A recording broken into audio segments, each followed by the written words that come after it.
Existe uma chance real de Bobadilha não jogar mais pelo São Paulo. O vídeo de hoje do canal do Nicola te atualiza sobre o tema. Paulo Henrique Ganso está de saída do Fluminense. O mistério é para onde ele vai. Vídeo de hoje do canal do Nicola fala sobre especulações. Corinthians, Santos, São Paulo ou Remo. Bora te atualizar também sobre Rian Francisco. Por que o centroavante da base, que era tratado como fenômeno, já voltou aos campos, mas segue atuando no time sub-20. São Paulo perdendo mais uma opção durante a Copa do Mundo, em assunto outra vez polêmico no Morumbi. Também de Carrascal, o meio-atacante colombiano expulso contra o Palmeiras pretende ser negociado pelo Flamengo depois da Copa do Mundo. Isso sem falar nas últimas de mercado, bastidores, finanças e muito mais. Sempre bom ter vocês por aqui, sem perder tempo. Pedir para deixar like, se inscrever no canal e ativar as notificações. E Bobadilha pode ter feito seu último jogo pelo São Paulo. Você sabe, o volante paraguaio que já está integrado à seleção do seu país para a disputa da Copa do Mundo, esteve em campo pela última vez no empate em 1 a 1 contra o Milionários, quando inclusive deu assistência para o gol. Ele foi liberado antes dos demais companheiros de seleção paraguaia para terminar a recuperação de uma pancada no joelho. E pouquinho depois de viajar para o Paraguai, o Bobadilha fez uma postagem com um carrossel de fotos, vestindo a camisa no São Paulo. No tricolor, existe a impressão de que o Bobadilha não deve voltar. O São Paulo precisa até de forma desesperada de 1 ou 2 grandes vendas na metade do ano. E o Bobadilha é o principal ativo do clube, superior até a Marcos Antônio, que é pretendido pelo Flamengo. O fato de o Bobadilha ter só 24 anos de idade e disputar a Copa do Mundo possivelmente como titular deve lhe render boas oportunidades de negócio. O jogador hoje é avaliado em 6 milhões de euros, mas o São Paulo sonha com um negócio de pelo menos 10 milhões.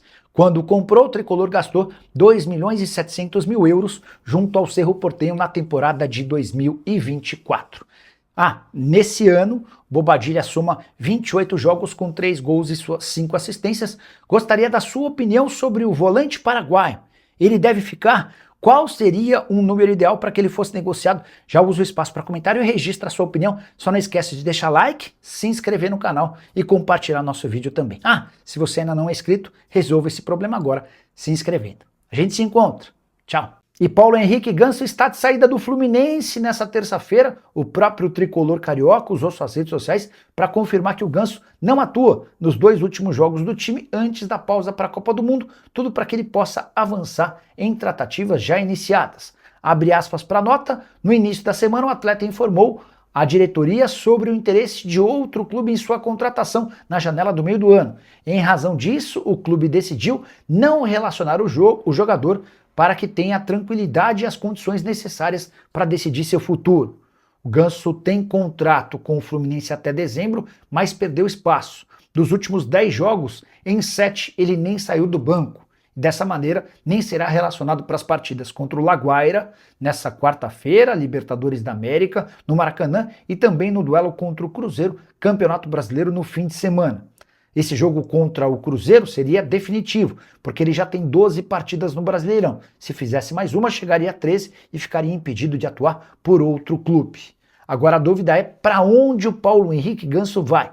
Já quero começar contando que não é para o São Paulo.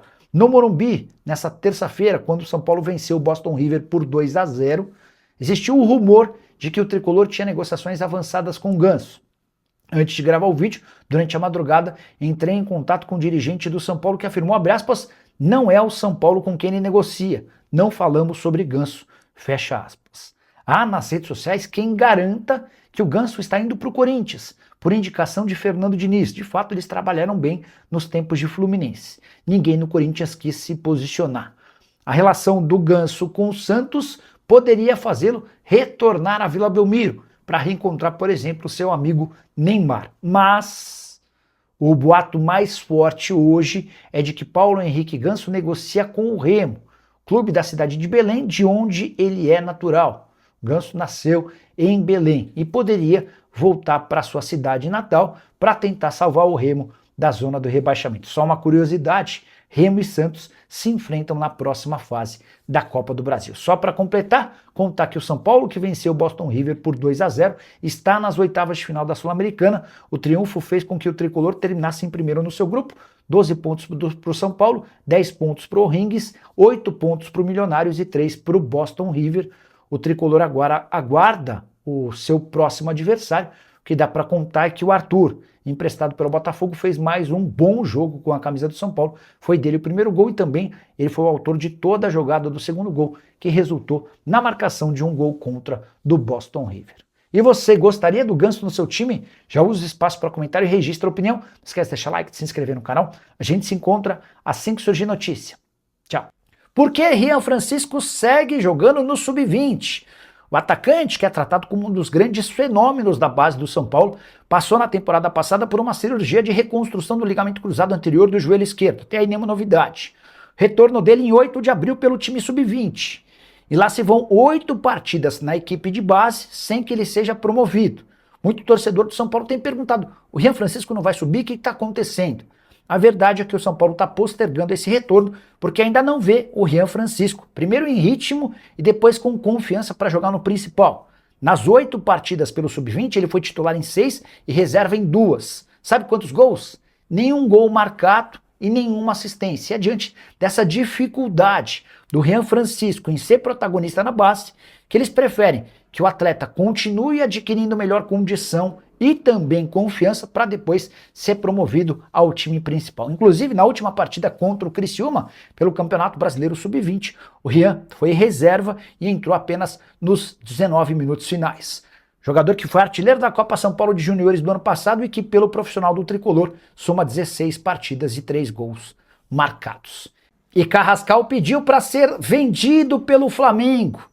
O jogador lidou muito mal com todos os últimos episódios, desde sua expulsão no sábado. Você vai lembrar que Flamengo e Palmeiras empatavam em 0-0 aos 20 minutos do primeiro tempo, com o Flamengo bem melhor. Carrascal levanta o pé no rosto do Murilo, é expulso e a partir dali a coisa desanda para o Flamengo. Derrota por 3-0. Multa para o Carrascal, multa aplicada pelo Flamengo. O Carrascal perdeu parte do seu salário pela terceira expulsão. Na temporada são 3 vermelhos e 3 gols. Para completar, o Carrascal e seus familiares passaram a ser ameaçados por torcedores do Flamengo e uma festa no domingo, dia seguinte ao clássico, em que o Carrascal comemorava seu aniversário, acabou sendo interrompida por torcedores organizados que foram até a frente do condomínio onde o meio atacante colombiano mora. Tudo isso às vésperas de sua ida para a Copa do Mundo para vestir a camisa da seleção colombiana. O que o Carrascal fez? Procurou seus representantes e pediu para que eles encontrassem clubes interessados em comprá-lo. Jogador que havia sido adquirido no ano passado por 12 milhões e meio de euros, investimento feito junto ao Dinamo Moscou. E dá para dizer, inclusive, que voltar à Rússia é hoje uma das possibilidades mais reais. Só queria registrar que antes de todas essas confusões causadas pela expulsão contra o Palmeiras, Carrascal e Gonzalo Plata já vinham sendo muito criticados até dentro do próprio elenco, especialmente na época de Felipe Luiz. Havia um entendimento de que o treinador que antecedeu Leonardo Jardim era muito benevolente, muito bonzinho, com as mancadas dentro e fora de campo da dupla do Equador, o Gonzalo Plata, e da Colômbia, o Carrascal. E tem mais uma polêmica no São Paulo, tudo porque Rafinha foi liberado pelo tricolor para deixar de exercer o cargo de gerente de futebol durante a Copa do Mundo, onde será comentarista dos canais Globo. Importante registrar que o Rafinha vai atuar comentando jogos em São Paulo e no Rio de Janeiro. Não vai haver necessidade dele viajar para Estados Unidos, México e Canadá, palcos dos jogos do Mundial. O São Paulo afirma que o Rafinha já havia renovado seu contrato com a Globo e previa essa transmissão ou essas transmissões da Copa do Mundo em seu novo vínculo. Para fechar com o São Paulo, o Rafinha precisou convencer a Globo a liberá-lo. E, como contrapartida, a Globo exigiu que o Rafinha auxiliasse na cobertura da Copa do Mundo. São Paulo concordou, contratou o ex-jogador no meio desse primeiro trimestre e, diante desse cenário, ficou combinado que o Rafinha seria liberado para exercer a função de comentarista. Só que o torcedor do São Paulo, que anda bastante incomodado com a presença do Rui Costa, com a falta de resultados e todas as confusões que marcam o tricolor nos últimos tempos, encarou essa como mais uma novidade extremamente ruim. Como assim o gerente de futebol de São Paulo, em vez de cuidar de contratação de atletas, de melhoria de elenco, de renovações de contrato, vai estar à disposição da Globo? São Paulo lembra que esse acordo já estava firmado quando ele aceitou trocar a Globo pelo São Paulo. Você tem opinião sobre o tema? Use o espaço para comentário, registre o que você pensa. Só é importante completar que o São Paulo enfrenta o Boston River nessa terça-feira, em último jogo decisivo da Sul-Americana, com um monte de problema. Marcos Antônio e Tolói voltaram a trabalhar fisicamente, mas ainda não estão prontos. Sabino, Luciano e Lucas Moura também serão desfalques. Até Bobadilha, que sofreu uma pancada no joelho, já foi liberado para terminar esse tratamento, servindo a seleção paraguaia já em preparação para a Copa do Mundo. E Marino Inestrosa foi, de longe, o jogador mais atacado por torcidas organizadas do Vasco, que protestaram na porta do CT nessa segunda-feira, dia seguinte, a derrota por 3-0 do Cruz Maltino para o Red Bull Bragantino em casa. São 3 derrotas seguidas, 4 jogos sem vencer e o Vasco cada vez mais perto da zona do rebaixamento. O Inestrosa foi muito cobrado pelo que não vem jogando e também por conta de uma curtida que ele deu a uma postagem que dizia que ele poderia ser reforço do São Paulo. Foi gravado um vídeo dessa cobrança, o Inestrosa chegando de carro, torcedores mandando ele para tudo quanto é lugar, vários palavrões e exigindo que ele pedisse para sair. Vale a lembrança de que o atacante colombiano, contratado por cerca de 30 milhões de reais, tem 18 partidas na atual temporada, nenhum gol e nenhuma assistência. Muito mais reserva do que titular. Contra o Red Bull Bragantino, o Inestrosa nem sequer foi relacionado. O Cauã Barros, volante do Vasco, foi um dos poucos poupados nesse protesto, mas o próprio Cauã fez um meia-culpa e em conversa com os torcedores admitiu que também precisa ser cobrado. Afinal de contas, o Vasco vai mal por um todo ou de forma completa.